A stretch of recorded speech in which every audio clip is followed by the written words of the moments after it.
KJ Jefferson against Auburn's defense. Let's go ahead and get into it. Let's look at Auburn's defense first. So if we're just looking statistically, Auburn's defense is going to be right in the middle of the pack for the SEC. I think they're number 6, if I remember correctly, of where they rank at the SEC. Rushing defense, they're going to be one of the best defenses in the SEC. They're only giving up 104 yards per game. The only defense is better than them as far as rush defense goes in the SEC is Georgia. Shocker there. And I believe A&M's ahead of them as well. Pass defense, there's some opportunity in the pass game. They're giving up 216. Do I have that right? I think, yeah, 216 yards per game. Giving up 8 passing touchdowns, only 4 interceptions. So there's something there, right? You can challenge those DBs, and you're going to see Auburn's defense. I think they have the potential to be a better pass defense than what they've shown right now.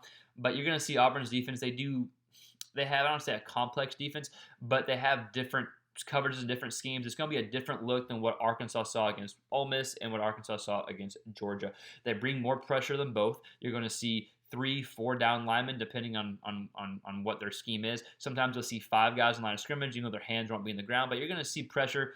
5 guys coming, 6 guys coming, and it's going to vary, right? It doesn't depend on passing down or running down. It's going to vary when they bring pressure. As far as defense goes, you see a lot of cover 1 man under. You see some cover 2 man under, and then you'll see them try to be creative and try to disguise and try to trick the quarterback where they might show cover 2 or cover 1 man under, and then the snap of the ball all come back. So there are some cover 3s that they will do as well. So I don't know if a complex defense is the right way to describe it. But there's different things going on to be aware of. So if you're KJ Jefferson, being aware that, yeah, just because they're in man under the majority of the time or they're bringing pressure the majority of the time, they do have some defensive schemes and defensive calls where they might show traditionally what they have done in the past, and they might do something else. If you're Jefferson, just being aware of that. So the keys to Jefferson, what I think of the keys are for Arkansas's offense to have success and be successful against Auburn's defense. And again, anyone that's watches our videos or have watched our videos in the past know I'm kind of more on the simple side of things. I think it's simple. I think you challenge Auburn's DBs whenever they have that press man coverage. You got Trayvon Burks, maybe the best receiver in the nation, one of the tops in the SEC without a doubt. Then you got Warren Thompson, who made some plays last week against Ole Miss. And we saw them both make deep plays, one-on-one type plays where Ole Miss challenged those receivers and Jefferson was able to hit them deep. My southern accent almost came out there. I apologize. So I think I'm challenging those DBs if they're giving me that cover 1 man under. Yeah, I'm challenging them because I think even if I complete 2 out of 5 deep balls, that is a recipe for potential success. So I'm challenging those DBs, but you want to make sure they're not in some type of disguise, right? So challenge those DBs when the opportunity presents itself, and then quick throws as well. When Auburn brings that pressure, 5-6 guys having a safety outlet, having a quick throw to get the ball out as well. And one more thing I want to touch on that we see and that we're going to see in this KJ Jefferson breakdown is I think having some creative pass plays that are built on top of Jefferson's ability to run could be successful against Auburn's defense because they are so good against the run. I think they might They might be keying in on Jefferson, and I think like the touchdown you saw against Trey Knox this past weekend, some more plays like that. It doesn't have to be goal line plays, but some pass plays built on top of potential run plays of KJ Jefferson. So let's go ahead and dive into it. We're going to look at Auburn's defense first. We're going to look at different coverages that they do and kind of give you a visual of what I just talked about. And then we're going to look at KJ Jefferson and a few plays that I think he can have success on against this Auburn defense. So let's go ahead and get into it. So one thing Auburn does is they bring pressure, and they bring pressure on different offensive situations, if you will, compared to the last few games that Arkansas faced. Last 2 teams, Georgia and Ole Miss, tend to get a lot of their pressure, especially Georgia, just from their D linemen. Auburn will bring 5 or 6 guys. So we're going to see this play. Auburn bringing 6. You have 5v6. We'll see if the running back stays in. If he stays in, you got 6v6. We got blitzing linebackers here. Johnson does a good job hitting a quick slant over the middle of the field. I think with Auburn's defense, while they haven't got to the quarterback a ton, they're still middle of the pack, right? They get enough pressure on the quarterback. So if you're KJ Jefferson, getting the ball out quick should be a priority. And having some checkdowns or some quick slant routes will also be, I think, something Arkansas can use to get going in the passing game and just slow down that pass rush. So we'll see here. Ball comes out quick, right? They bring 6. You got that slant to Boutte. Gets upfield for first downs. That could be Burks, Thompson, could be whoever it may be for Arkansas. But again, having a plan to get the ball out quick when Arkansas brings pressure is something that Arkansas will definitely want to do, and KJ Jefferson will definitely be thinking about during the game. So the last play we watched was a 1st and 10. This play is a 3rd and 2. And like we talked about earlier, like Auburn will present multiple defensive fronts and defensive coverages, but different than the last 2 teams. They're not going to drop 8 a bunch. They're usually going to be bringing pressure, and they're usually going to have like press man outside here. So we're going to see 2 up top, safety look.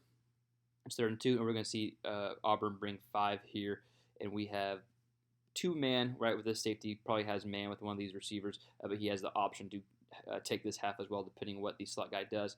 So this play here, again, get the ball out quick. If you're KJ Jefferson, they bring 5. Offensive line does a good job picking it up, and Arkansas's offensive line is much stronger than LSU's offensive line. So if it's 5v5, you trust your guys to pick up the block at the same time, knowing if they're bringing pressure, have a safety outlet or have a short, quick pass available, which LSU had here. So if you KJ Jefferson in Arkansas, getting some quick passes going to slow the pass rush, just another example of Auburn bringing 5 or 6. So here's a touchdown throw from Johnson to Butte at the bottom of the screen. And pre-snap look shows Auburn with two high safeties. We're going to see they shift to cover 1, kind of that. Then he's the robber, kind of will try to bait you into throwing here. Something that Auburn will do, or defenses like Auburn that bring pressure, they want to bait you into throwing quick throws, which I know I talked about what you want Jefferson to do, but you want to be aware of the safety coming down and kind of being in that bait area, if you will. So if you're Jefferson, if you're Auburn, you got Trayvon Burks, you got Thompson. You have 2 guys you can throw the ball against man coverage, like we saw last week against Ole Miss. Jefferson used both those guys deep, and I think that is a recipe for success against Auburn as well. Challenge those DBs. This is a hell of a throw, by the way. Great catch, hell of a throw, but challenge those DBs. You got Burks, let him go make a play. Thompson make a play. Challenge those DBs, and guess what? If they're not making plays, so be it. But I think there's some plays to be made in one-on-one coverage on the outside. So here's a play that's definitely in Arkansas's play call on Arkansas's play calling sheet. Offensively, and we're going to see just a quick slant here, fake run. Johnson pulls it, throws a quick slant. Getting Auburn's defense to pursue to the run game, I think, is something Arkansas can have ability to do because they're going to get the run game going a lot more successfully than LSU was able to. So pre-snap look at 2 up top safeties. This safety's coming down. They're going to roll into cover 1. He's the robber, defending against the run, and also taking away a quick slant, supposed to at least, right? And we got man under on the outside receiver. So if you're Jefferson, you can take a shot deep here, or do exactly what Johnson did. Fake that run. He's pursuing towards the run, and then you're slanting right behind him, right? So if you're Jefferson, get the ball out quick, slanting right behind him. Ideally, if you're that safety, this is the robber area. You want to bait the quarterback into throwing here and get him picked off. But if you have success in the run game, then you can get that safety out of position. So good example there of Johnson just getting the ball quick out to the receiver, and something Jefferson can do against this defense as well. So here's a great example of Auburn showing one thing pre-snap and something totally different post-snap, which isn't uncommon, especially in today's game. But Auburn's going to try to fool you into thinking it's like a cover 2 man under, right? Which they run a lot, or they're going to try to bait you into thinking, okay, even if this safety comes down, we still got man under at cover 1. This is actually a cover 3 right here, and you're going to see this. I guess he's considered the nickel, maybe not the nickel, but he's a backer, DB, whoever he is. He drops back to take these thirds. We bail. These safeties come up. So kind of a unique coverage right here. So if you're Jefferson, just being aware and not just straight up assuming it's going to be, what the defense presents pre-snap. I don't know if they do this often, to be completely honest, but it's something worth knowing, right? Thirds. Johnson does a good job just processing defense to begin with. So if you're Jefferson, recognizing at the snap of the ball what the defense is actually doing, you can still get rid of the ball quick, right? I think it remains the same. Even if they drop 8, which again they don't do it as much as other teams, even if they do, you can still get rid of the ball quick, even if they don't bring pressure. So that ends up being a good play right there. Still get up a first down. So multiple ways to beat this defense. But again, you got to recognize it, right? Because that is kind of a creative defensive coverage and defensive scheme right there. So last play we'll show up Jefferson. And I know I've talked about quick passes. I'm not going to show an example of that. I think we all have an idea of what a quick pass will look like, slant, out, screen, whatever it may be. I think this is a touchdown of Trey Knox against Ole Miss. I think these type of plays, these creative plays that have pass plays built on top of Jefferson's threat to run, can be successful against Auburn's defense, right? Because they are pretty good against the run. So if you can get them pursuing, right? Everyone's facing Jefferson here, and then you have a creative pass for the touchdown here. I mean, again, this doesn't have to be in the goal line, but if you get them over pursuing, have some creative passes built on top of Jefferson's threat to run, I think that's a potential opportunity for some big plays, or even just plays that keep drives alive. So again, I would look for some fake rollouts, some different play actions from Jefferson, quarterback play actions, to get some more passing game going on top of that run game.